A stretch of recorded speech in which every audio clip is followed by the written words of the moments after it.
ऐसे आइलैंड पर स्पॉन हो जहाँ पर सिर्फ एक पेड़ है, खाने के लिए कुछ भी नहीं है और दूर दूर तक सिर्फ पानी है। क्या तुम ऐसे आइलैंड पर सर्वाइव कर पाओगे? तो आंसर है पता नहीं, बट डोंट वरी, तुम्हें आंसर मिल जाएगा, क्योंकि इस वीडियो में हम कोशिश करेंगे एक सर्वाइवल आइलैंड पर 100 डेज सर्वाइव करने की, और वो भी हार्डकोर मोड में। और इस वीडियो में हमारे साथ काफ़ी सारी एपिक चीज़ें हुई, तो हो सके तो वीडियो को पूरा देखना एंड या एंजॉय द वीडियो।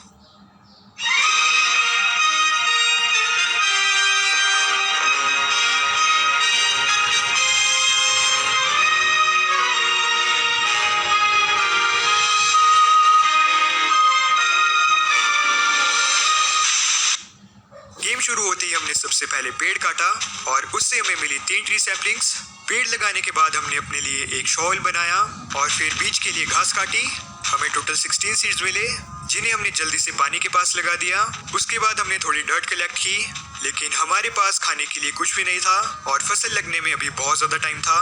तो हम गए मछली पकड़ने और डे 1 पर ही हम मछुआरे बन गए थे। रात होने से पहले हमने अपने लिए एक झोंपड़ी बनाई, क्योंकि हमारे पास बेड नहीं था। तो पूरी रात हमने सिर्फ माइनिंग की और माइनिंग करते करते हमने खाना पकाने के लिए एक फर्नेस और साथ में स्टोन के कुछ टूल्स भी बनाए। अगला दिन शुरू होने से पहले हम मछली पकड़ने चले गए और काफ़ी देर हमने शिकार किया।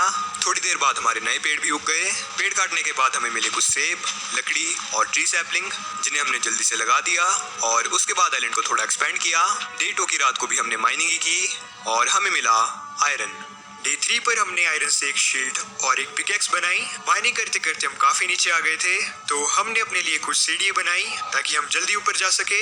और जब हम बाहर आए तो हमारे कुछ पेड़ भी उग गए थे और फिर उन्हें काटने के बाद हमने नए पेड़ों को लगाया। लेकिन कुछ टाइम बाद अंधेरा भी हो गया, तो हमने टॉर्चेस बनाई और फिर उन्हें आइलैंड पर लगाने लगे। लेकिन तभी एक ड्रोनर ने हम पर अटैक कर दिया और ट्राइडेंट के सिर्फ एक ही शॉट से हमारी एचपी हाफ हो गई, पर थोड़ी हिम्मत करने के बाद हमने उसे मार दिया। फिर हमारी फसल भी तैयार हो गई थी। तो डे 3 पर हमने फसल को काटा और फिर आइलैंड को थोड़ा एक्सपेंड किया। डे 4 पर हमने अपनी झोपड़ी को रिमूव किया, क्योंकि अब टाइम था एक आलीशान घर बनाने का। लेकिन सबसे पहले हमने पेड़ों को काटा और फिर ट्री सैपलिंग को लगाया। उसके बाद हमने घर पर काम शुरू किया।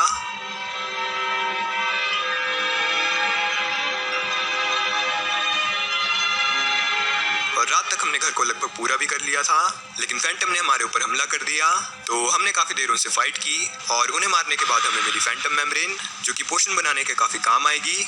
डे 5 पर हमने थोड़ी फसल और पेड़ काटे। उसके बाद हमने काफी देर घर पर काम किया और उसकी छत को कंप्लीट किया। फिर हमने थोड़े और पेड़ काटे और अब हम पेड़ों की एक दुकान भी खोल सकते हैं। उसके बाद हमने घर में खिड़की और दरवाजे लगाए। लेकिन घर को थोड़ा और अच्छा बनाने के लिए हमने फ्लोर के लिए स्टोन ब्रिक्स बनाई और फिर सामान को अंदर प्लेस करने के बाद हमारा घर कंप्लीट हो गया। डे 6 पर हम गए डायमंड की तलाश पर, जहाँ हमने काफी देर तक स्ट्रिप माइनिंग की, लेकिन डायमंड की जगह हमें सिर्फ आयरन ही मिला। डे 7 पर हमने आयरन से आर्मर बनाया, लेकिन बूट्स के लिए हमारे पास आयरन कम पड़ गया। तो हम गए माइन में और आयरन माइन करने के बाद हम घर वापस आए। उसके बाद हमने थोड़ी फसल काटी, खेत को थोड़ा बड़ा किया और फिर फाइनली आर्मर को कंप्लीट किया। उसके बाद हम दोबारा से गए डायमंड की तलाश पर और पूरा दिन माइन करने के बाद भी हमें सिर्फ एक डायमंड मिला।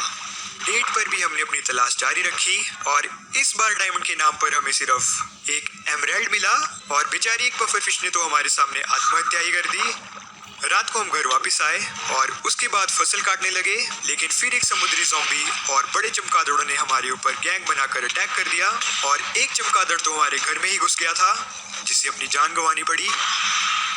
डे 9 पर हमने फार्मिंग की और थोड़ी मछली पकड़ी और अब हमारे पास ढेर सारे पेड़ भी हो गए थे। तो हमने उनके लिए एक ट्री फार्म बनाने का सोचा और फिर पूरा दिन सिर्फ उसी पर काम किया।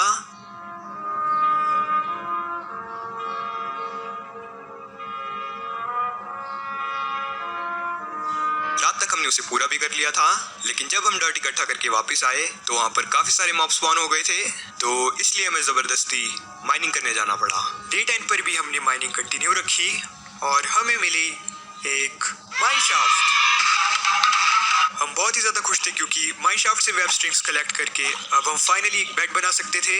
तो उसके बाद हमने ढेर सारे मॉब्स को मारा और बहुत सारी स्ट्रिंग्स कलेक्ट की। थोड़ी देर बाद हमें डायमंड्स मिले, लेकिन वहाँ पर बहुत सारे मॉब्स थे। तभी एक छोटी मकड़ी ने हम पर अटैक कर दिया और उसके हाथों हमारा अंत होने ही वाला था। लेकिन भगवान की कृपा से हम एक बार फिर से बाल बाल बच गए। उसके बाद हमने डायमंड्स को कलेक्ट किया, लेकिन हमें सिर्फ 3 ही डायमंड्स मिले। तो बाकी के दिन भी हम माइनशाफ्ट को एक्सप्लोर करते रहे और एक बार फिर हमें दर्शन दिए डायमंड्स ने, लेकिन इस बार भी हमें सिर्फ 3 ही डायमंड्स मिले। पर टेंशन की कोई बात नहीं है क्योंकि डायमंड्स के अलावा भी हमें बहुत सारा अच्छा सामान मिला। डे 11 पर हमने एक डायमंड पिकैक्स बनाई और फिर ऑब्सीडियन माइन किया और इतना सारा सामान इकट्ठा करने के बाद हम घर वापस आए। घर वापस आकर हमने एक बेड बनाया और फाइनली सो गए। डे 12 पर हमने सबसे पहले फार्मिंग की, ट्री फार्म को कंप्लीट किया और उसके बाद हमने ट्री फार्म पर पेड़ लगाए। डे 13 पर हमने घर के आसपास के सारे पेड़ काटे और फिर उन पेड़ों से मिली सैपलिंग को फार्म पर लगाया और अब हमारा ट्री फार्म पेड़ों से पूरा भर गया था। तो बचे हुए दिन हमने फार्मिंग के बिजनेस को थोड़ा और एक्सपेंड किया। हमारा घर दिखने में कुछ ज्यादा अच्छा नहीं लग रहा था, तो डे 14 से डे 17 तक हमने घर के ऊपर ढेर सारा काम किया।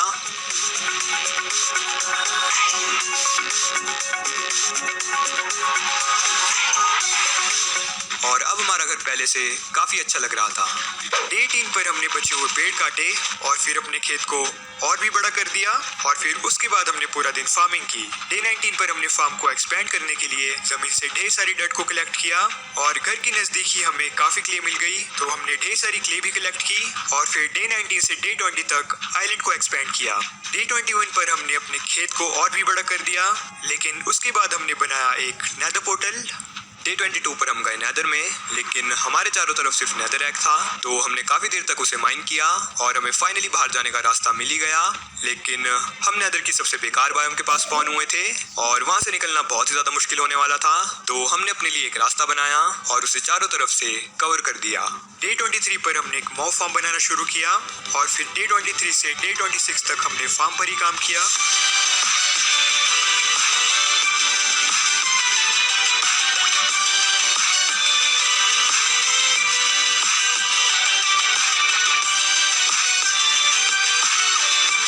डे 26 पर हमारा फार्म कंप्लीट हो गया।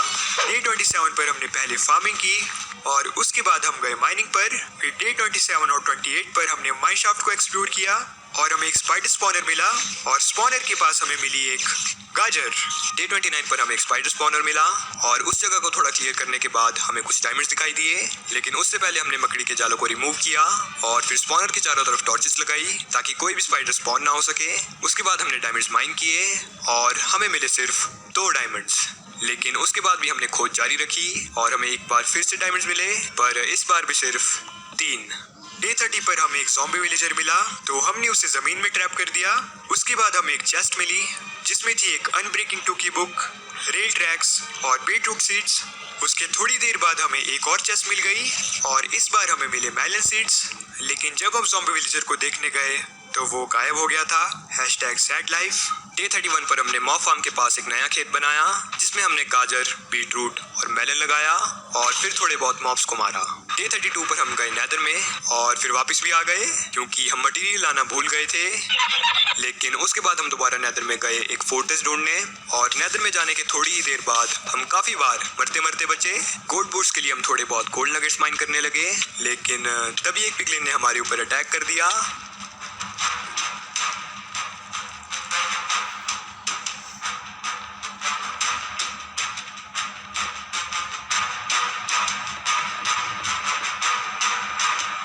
लकीली हमने टाइम पर खुद को ब्लॉक से कवर कर दिया और हाफ हार्ट पर जिंदा बच गए।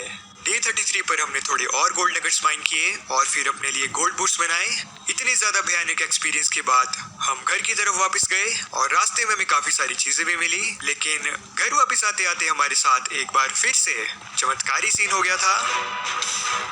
पर भगवान की कृपा से हम इस बार भी बच गए। फिर हम घर वापस आए और बेकार सामान को लावा में फेंकने लगे और पता नहीं हमारी डायमंड पिकैक्स का क्या हुआ, पता नहीं वो कहीं पर गुम हो गई, पता नहीं। उसके बाद हमने थोड़े पेड़ काटे और फिर एक नई डायमंड पिकैक्स बनाई। डे 34 पर हम गए माइनिंग पर और इस बार हमें काफी जल्दी डायमंड्स भी मिल गए और वो भी टोटल 8 डायमंड्स। उसके बाद भी हम डायमंड्स की तलाश करते रहे, लेकिन तभी एक ज़ॉम्बी और स्केलेटन आपस में लड़ाई करने लगे और हमने उनके साथ एक सेल्फी भी खींची।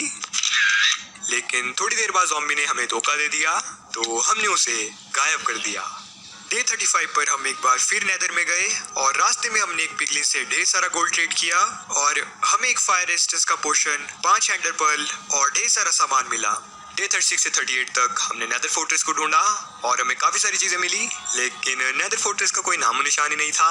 डे 39 पर हमने काफी देर तक फार्मिंग की और अब हमें चाहिए था शुगर केन ताकि हम उससे पेपर बना सके। तो हम गए शुगर केन ढूंढने और अपने घर के थोड़ी दूर आइलैंड पर हमें शुगर केन मिल भी गया और फिर घर आकर हमने उसे फार्म किया। नेदर में हमने काफी दिनों तक बहुत ज्यादा ट्रैवल किया। हमने अलग अलग बायोम को एक्सप्लोर किया और अपनी जान की बाजी लगाकर बहुत सारी टेक्निक्स को ट्राई किया, लेकिन हमें फोर्ट्रेस मिल ही नहीं रही थी। पर फिर भी हमने अपनी यात्रा को जारी रखा और डे 43 पर हमें फाइनली एक फोर्ट्रेस मिल गई। हम बहुत ही ज्यादा खुश थे, लेकिन अभी हमारा काम खत्म नहीं हुआ था। हमें ब्लेज स्पॉनर ढूंढने में काफी टाइम लगने वाला था। या शायद नहीं। ब्लेज स्पॉनर हमें फोर्ट्रेस में थोड़ी ही दूर जाने पर मिल गया। डे 44 पर हमने पूरा दिन ब्लेज को मारा और कई बार तो ब्लेज ने हमें ही मार दिया था। डे 45 पर काफी सारी ब्लेज रॉड इकट्ठा करने के बाद हम घर की तरफ जाने लगे, लेकिन रास्ते में हमें काफी सारे एंडरमैन मिल गए और हमें एंडर पर्ल की काफी जरूरत भी थी। तो डे 45 पर हमने पूरा दिन एंडरमैन को मारा और हमें 5 एंडर पर्ल मिले, लेकिन फिर हमें याद आया कि हम नेदरवॉर्ट लाना ही भूल गए थे।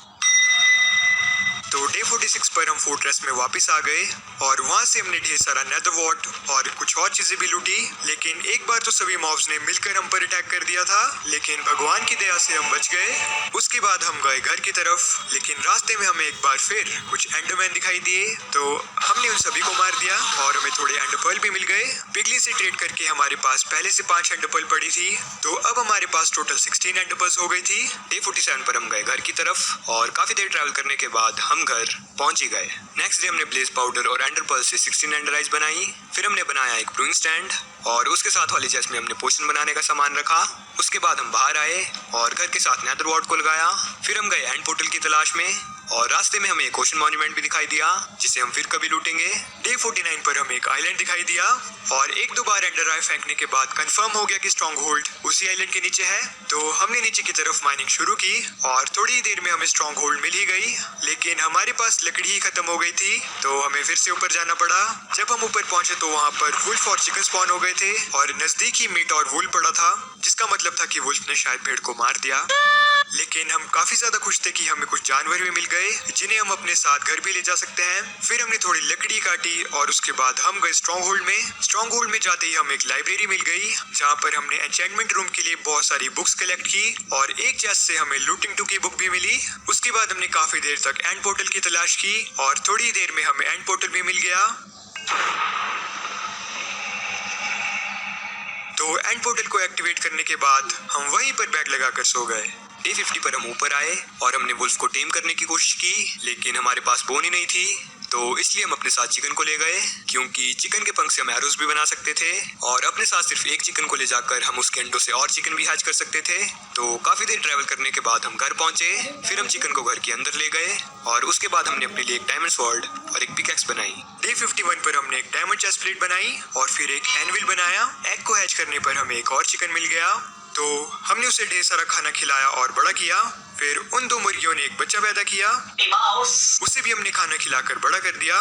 फिर हमने अपने घर के पीछे उनके रहने के लिए एक जगह बनाई और फिर उन्हें बीज का लालच देकर कैप्चर किया। उसके बाद हमने उन्हें फिर से ब्रीड करवाया। डे 52 पर हमें मॉब फार्म से काफी सारे एरोस और पावर 1 वाला वो मिला। वो को हमने रिपेयर किया और नेदर से हम अपने साथ कुछ सामान लाए थे, तो नेदर पोर्टल को हमने एक कस्टम लुक दिया। डे 53 पर हमने आइलैंड पर रास्ता बनाया, फिर अपनी पिकैक्स और स्वॉर्ड पर बुक्स एन्चेंटमेंट्स ऐड की और फिर नेदर पोर्टल को कंप्लीट किया। नेक्स्ट डे हमने घर के नीचे एन्चेंटिंग रूम बनाया। स्ट्रॉन्ग होल्ड से लाई हुई बुक से हमने बुक शेल्फ बनाई और उन्हें एन्चेंटिंग रूम में प्लेस कर दिया और डे 56 को हमारा एन्चेंटिंग रूम पूरा हो गया। एन्चेंटमेंट करने के लिए हमें एक एन्चेंटमेंट टेबल चाहिए था, लेकिन हमारे पास एक डायमंड कम पड़ रहा था, तो डे 57 पर हम गए डायमंड ढूंढने और डे 59 पर हमें 8 डायमंड मिले, लेकिन हमने सिर्फ एक ही डायमंड माइन किया क्योंकि बाकी के डायमंड्स हम फॉर्च्यून 3 वाली पिकैक्स से माइन करेंगे। तो हम जल्दी से घर गए और हमने एक एन्चेंटमेंट टेबल बनाया। उसके बाद हमने एक ग्राइंडस्टोन बनाया और अपनी पिकैक्स से पुरानी एन्चेंटमेंट को रिमूव किया। पिकैक्स पर हमें एफिशिएंसी 4 मिल रही थी, बट हमें फॉर्च्यून 3 चाहिए था, लेकिन फिर भी हमने उसे एन्चेंट किया और और हमें उसके साथ फॉर्च्यून 3 भी मिल गई। हम बहुत ज़्यादा खुश थे, तो इसलिए हम गए डायमंड्स माइन करने और फॉर्च्यून 3 से माइन करने पर हमें 15 डायमंड्स मिले और डायमंड लेगिंग्स के लिए हमारे पास कुछ डायमंड कम पड़ गए, तो इसलिए हमने माइनिंग कंटिन्यू करने का फैसला किया। कुछ ही देर में हमें दोबारा डायमंड्स मिल गए और हमने जल्दी से डायमंड आर्मर को कंप्लीट कर लिया, लेकिन उसके बाद भी हम रुकने नहीं वाले थे, तो हमने काफ़ी देर तक माइनिंग कंटिन्यू रखी और हमें 2 बार डायमंड्स मिले और अब हमारे पास टोटल 36 डायमंड्स हो गए थे। डे 60 पर हमने चिकन को खाना खिलाया और फिर हमने अपने लिए डायमंड टूल्स बनाए। फिर हमने अपनी स्वॉर्ड से पुरानी एन्चेंटमेंट को रिमूव किया और उसे दोबारा एन्चेंट किया, पर इस बार हमें ज्यादा अच्छी एन्चेंटमेंट नहीं मिली। हम बो को भी एन्चेंट करने लगे, लेकिन लेवल 30 करने के लिए हमें थोड़े और एक्सपीरियंस की जरूरत थी। तो नेक्स्ट डे हमने चिकन्स को ब्रीड करवाया और काफ़ी सारा एक्सपीरियंस गेन किया। फिर हम बो का एन्चेंट करने लगे और हमें उस पर अनब्रेकिंग 3 मिल रहा था और उसके साथ ही हम इन्फिनिटी की उम्मीद भी कर रहे थे, लेकिन हमारे साथ स्कैम हो गया। उसके बाद हमने ट्री फार्म पर थोड़ा काम किया, फिर हमने मॉब फार्म के ऊपर एएफ के रूम बनाने का सोचा और उस पर काम शुरू कर दिया। नेक्स्ट डे हमने उसे पूरा कर लिया और फिर बाकी के दिन फार्मिंग की। डे 63 पर हमने एक बार फिर चिकन्स को ब्रीड करवाया और फिर उनके एग्स को हैच किया। अब हमारे पास बहुत ही सारे चिकन हो गए थे। उसके बाद हमने गन्नों के बिजनेस को थोड़ा और बढ़ाया, लेकिन पानी में एक स्लाइम स्पॉन हो गया था, तो हमने उसे मारा और फिर स्लाइम बॉल्स इकट्ठा की। डे 64 पर हमने घर पर थोड़ा काम किया, उसके बाद हमने चिकन्स को ब्रीड करवाया और अब हमारा लेवल 30 हो गया था, जिसका मतलब था कि हम आर्मर को एन्चेंट कर सकते थे। तो हमने डायमंड आर्मर को पूरा एन्चेंट किया और उसके बाद भी हमारे पास थोड़े लेवल्स बच गए थे, तो उनसे हमने थोड़े टूल्स को एन्चेंट कर दिया और हमें काफी सारी अच्छी एन्चेंटमेंट्स मिली। लास्ट के कुछ दिन हमारे लिए बहुत ज्यादा लकी थे और अब टाइम था एंडर ड्रैगन को मारने का, या शायद नहीं। सब कुछ सही जा रहा था, लेकिन मॉब फार्म की तरफ से एक क्रीपर आ गया और खुद को एन्चेंटेड डायमंड आर्मर और शील्ड से कवर करने के बाद भी हम नहीं बच पाए।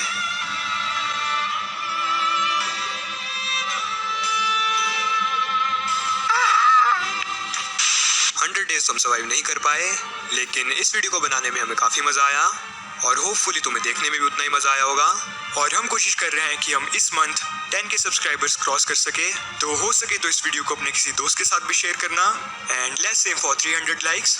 और हम मिलेंगे अगली वीडियो में, तब तक के लिए बाय बाय, पीस।